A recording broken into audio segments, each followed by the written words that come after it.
नमो नमः विद्यार्थियों। आज मैं आपको संस्कृत के तरफ प्रत्यय के विषय में जानकारी प्रदान करूंगी। प्रत्ययों के पिछले वीडियो के अंतर्गत मैंने आपको तय, तैवतु, क्त्वा, ल्यप, तुमुन आदि प्रत्ययों के विषय में जानकारी प्रदान की थी और आज हम तरफ प्रत्यय के विषय में जानेंगे। तो आइए सबसे पहले हम इसके नियमों के विषय में जानकारी प्राप्त करेंगे। तरफ प्रत्यय के मुख्य नियम इस प्रकार हैं। पहला, जहाँ दो की तुलना में एक की विशिष्टता अथवा अतिशयता प्रकट की जाती है वहाँ तरफ प्रत्यय का प्रयोग किया जाता है। दो की तुलना में जिससे तुलना की जाती है उसमें पंचमी विभक्ति लगती है। तो इसमें दो बातें हैं। एक तो यह है कि जब दो व्यक्तियों में या वस्तुओं में तुलना की जाती है, दो में से किसी एक की विशिष्टता प्रकट की जाती है, अतिशयता प्रकट की जाती है, तो वहाँ पर तरफ प्रत्यय प्रयुक्त होता है। और जिससे तुलना की जाती है उस शब्द में पंचमी विभक्ति प्रयुक्त होती है। यथा एक उदाहरण देकर मैं आपको बता रही हूँ कि मोहन है सोहनाद पटुतरः अस्ति, यानी कि मोहन सोहन से चतुर है। तो यहाँ पर एक बात तो ये कि इसमें दो जनों की तुलना की गई है, मोहन और सोहन की, तो इसलिए तुलना की गई है तो यहाँ पर तरफ प्रत्यय प्रयुक्त हुआ है। पटु के साथ में तरफ प्रत्यय यहाँ पर लगकर पटुतर शब्द बना है। दूसरी बात इसमें ये है कि इसमें जिससे तुलना की जाती है उस शब्द में पंचमी विभक्ति प्रयुक्त होती है। तो यहाँ पर मोहन की तुलना किससे की गई है? सोहन से। तो इसलिए सोहन में पंचमी विभक्ति प्रयुक्त होकर सोहनाद शब्द इसमें बना है। तो मोहन है सोहनाद पटुतरः अस्ति। इस तरीके से तरफ प्रत्यय युक्त शब्दों का प्रयोग वाक्य में किया जाता है। दूसरा नियम है, इस प्रत्यय का प्रयोग प्रायः विशेषण शब्दों के समान ही होता है, क्योंकि तरफ प्रत्यय युक्त शब्द जो होते हैं वे विशेषण ही होते हैं। जैसे लघुतरः, गुरुतरः, कृशतरः, दृढ़तरः आदि। तीसरा नियम है, तरफ प्रत्यय के अंतिम वर्ण पै की उपदेशे अजनुनासिक इत सूत्र से इत संज्ञा व लोप हो जाता है और केवल तर शेष रहता है। तो उपदेशे अजनुनासिक इत सूत्र के विषय में मैंने मेरे पिछले वीडियो में, जिसमें मैंने माहेश्वर सूत्र के विषय में बताया था, उसमें जानकारी प्रदान की थी। तो इस सूत्र के बारे में उस वीडियो को देखकर आप जान सकते हैं। तो इस सूत्र के अनुसार तरफ प्रत्यय के पै की इत संज्ञा और लोप हो जाता है और केवल तर शेष रहता है, जो कि शब्दों के साथ प्रयुक्त होता है। अगला नियम है, तरफ प्रत्ययांत शब्दों के रूप पुल्लिंग में राम, स्त्रीलिंग में रमा तथा नपुंसक लिंग में फल के समान चलते हैं। अब कुछ तरफ प्रत्ययांत शब्दों के उदाहरण देखेंगे, जिससे आपको तरफ प्रत्यय और भी अच्छे से स्पष्ट हो जाएगा, समझ में आ जाएगा। तो पहला शब्द है मृदुः, जिसका अर्थ है कोमल, और तरफ प्रत्यय लगाने से पुल्लिंग में इसका शब्द बनेगा मृदुतरः, स्त्रीलिंग में मृदुतरा और नपुंसक लिंग में मृदुतरम शब्द बनेगा। तो इनसे वाक्यों का निर्माण कैसे किया जा सकता है तो ये मैं आगे आपको बताऊंगी, और परीक्षा में किस तरीके के प्रश्न आपसे इस प्रत्यय से संबंधित पूछे जा सकते हैं इसके विषय में भी मैं आगे बताऊंगी। तो आप वीडियो देखते रहें। अगला शब्द है प्रियः, जिसका अर्थ है प्यारा, और तरफ प्रत्यय लगाने से पुल्लिंग में बनेगा प्रियतरः, स्त्रीलिंग में प्रियतरा और नपुंसक लिंग में प्रियतरम शब्द निर्मित होंगे। अगला शब्द है कृशः, जिसका अर्थ है दुर्बल, तरफ प्रत्यय लगाने से क्रमशः इसके शब्द बनेंगे कृशतरः, कृशतरा, कृशतरम। और फिर अगला शब्द है निम्न है, जिसका अर्थ है नीचा, तरफ प्रत्यय लगाकर इसके शब्द बनेंगे निम्नतर है, निम्नतना, निम्नतरम। और अगला शब्द है चतुर है, जिसका अर्थ चतुर ही है, और तरफ प्रत्यय लगाने से इसका पुल्लिंग में रूप बनेगा चतुरतर है, स्त्रीलिंग में चतुरतरा और नपुंसक लिंग में चतुरतरम। और इसी तरीके से निपुण है शब्द का अर्थ है दक्ष, और तरफ प्रत्यय लगाने से निपुणतर है, निपुणतरा, निपुणतरम रूप इसके तीनों लिंगों में बनेंगे। स्थूल है शब्द है, जिसका अर्थ है भारी, और तरफ प्रत्यय लगाने से इसके तीनों लिंगों में क्रमशः रूप बनेंगे स्थूलतर है, स्थूलतरा, स्थूलतरम। तो इसमें एक बात तो स्पष्ट है कि शब्दों के अंत में इसमें तरह, तरा और तरम लगा हुआ है। पुल्लिंग में तरह है, स्त्रीलिंग में तरा, और नपुंसक लिंग में तरम शब्द लगा हुआ है। जैसे कृष्तर है, कृष्तरा, कृष्तरम, निम्नतर है, निम्नतरा, निम्नतरम। तो तरह, तरा, तरम लगा हुआ है। तो इसकी पहचान करना अत्यंत सरल है। तो आप तरह, तरा, तरम देखकर आसानी से इसको पहचान सकते हैं। यदि आपको परीक्षा में इससे संबंधित प्रश्न पूछा जाए कि इस शब्द में कौन सा प्रत्यय है, तो यह देखकर आप पहचान सकते हैं।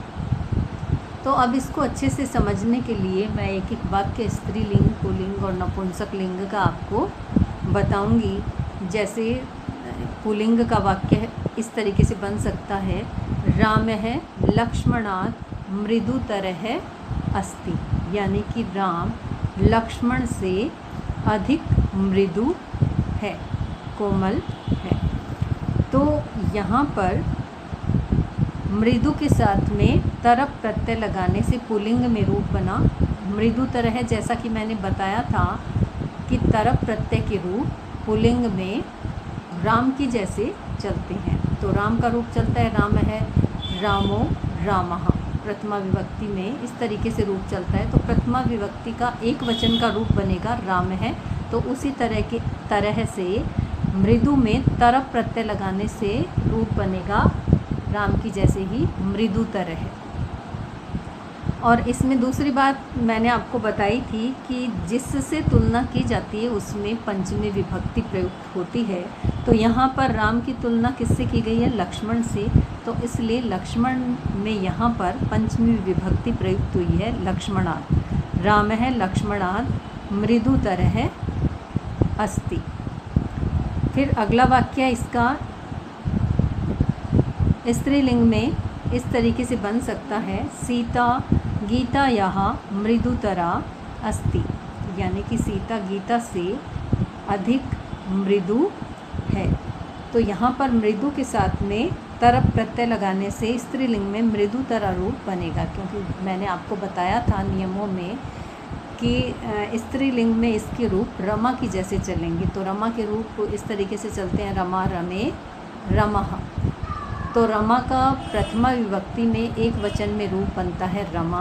तो इसी तरीके से यहाँ पर मृदु के साथ में तरफ प्रत्यय लगाने से रमा की जैसे ही मृदुतरा रूप इसमें बनेगा। और दूसरी बात ये कि जिससे तुलना की जाती है उसमें पंचमी विभक्ति होती है।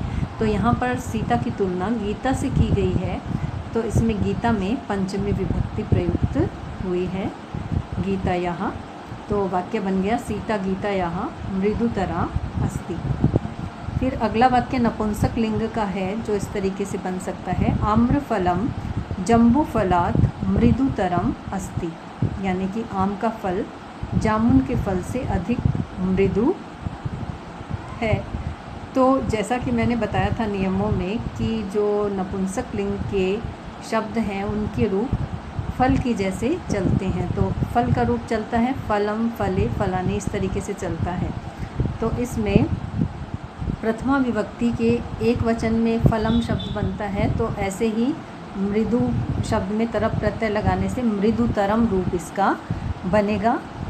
दूसरी बात यह है कि पंचमी विभक्ति होनी चाहिए जिससे तुलना की जा रही है। तो यहाँ पर जम्बू फल से तुलना की जा रही है आम की, तो जम्बू फल में यहाँ पर पंचमी विभक्ति प्रयुक्त हुई है जम्बू फलात्। तो वाक्य बन गया आम्रफलम जम्बू फलात् मृदुतरम अस्ति। तो इस तरीके से जो अन्य भी शब्द हैं उनसे वाक्य निर्मित किए जा सकते हैं तरफ प्रत्ययुक्त शब्दों का प्रयोग करते हुए। तो अब प्रतियोगी परीक्षाओं में जो प्रश्न पूछे जाते हैं वो इस प्रत्यय से संबंधित इस तरीके से पूछे जाते हैं, जैसे आपको शब्द दे दिया चतुर्तर है, तो इसमें आपसे पूछा जा सकता है कि इसमें मूल शब्द कौन सा है। तो स्पष्ट ही है कि इसमें चतुर शब्द है, तो आप बता देंगे। और फिर आपसे पूछा जा सकता है कि इसमें प्रत्यय कौन सा है, तो आप तरह देखकर इसकी पहचान करके बता देंगे कि इसमें तरप प्रत्यय है, क्योंकि तरह तरा तरम जिन शब्दों के अंत में लगता है उसमें तरप प्रत्यय होता है, तो आसानी से इसको आप पहचान सकेंगे। तो अन्य भी प्रत्ययों के नाम विकल्प के रूप में दिए जाएंगे, जैसे कत्वा दिया जा सकता है, लप दिया जा सकता है, तुमुन दिया जा सकता है, तरप दिया जाएगा। तो आपको तरप पे सही का चिन्ह लगाना है, इसमें तरप इसमें सही उत्तर होगा। आपसे एक प्रश्न यह पूछा जा सकता है कि जब दो की तुलना की जाती है और दो की तुलना करके किसी एक की विशिष्टता या अतिशयता प्रकट की जाती है, तो उसमें कौन सा प्रत्यय प्रयुक्त होता है। तो इसमें आप विकल्प वही दिए जाएंगे, प्रत्ययों के नाम अलग अलग दिए जाएंगे, तो आपको उसमें से तरप प्रत्यय को सही करना है। और एक प्रश्न आपसे यह पूछा जा सकता है कि जिससे तरप प्रत्यय का जब प्रयोग करते हैं तो जिससे तुलना की जाती है उस शब्द में कौन सी विभक्ति प्रयुक्त की जाती है। तो आप लिख देंगे पंचमी विभक्ति। इसमें आपको तृतीया, चतुर्थी, द्वितीया और पंचमी ऐसे विभक्तियां विकल्प के रूप में दी जाएंगी, तो आपको इसमें पंचमी विभक्ति को आपको सही करना है। और एक प्रश्न आपसे यह पूछा जा सकता है कि तरप प्रत्यय प्रत्ययों के कौन से प्रकार के अंतर्गत आता है। तो तरप प्रत्यय तद्धित प्रत्ययों के अंतर्गत आता है, क्योंकि तद्धित प्रत्यय शब्दों के बाद में लगाए जाते हैं।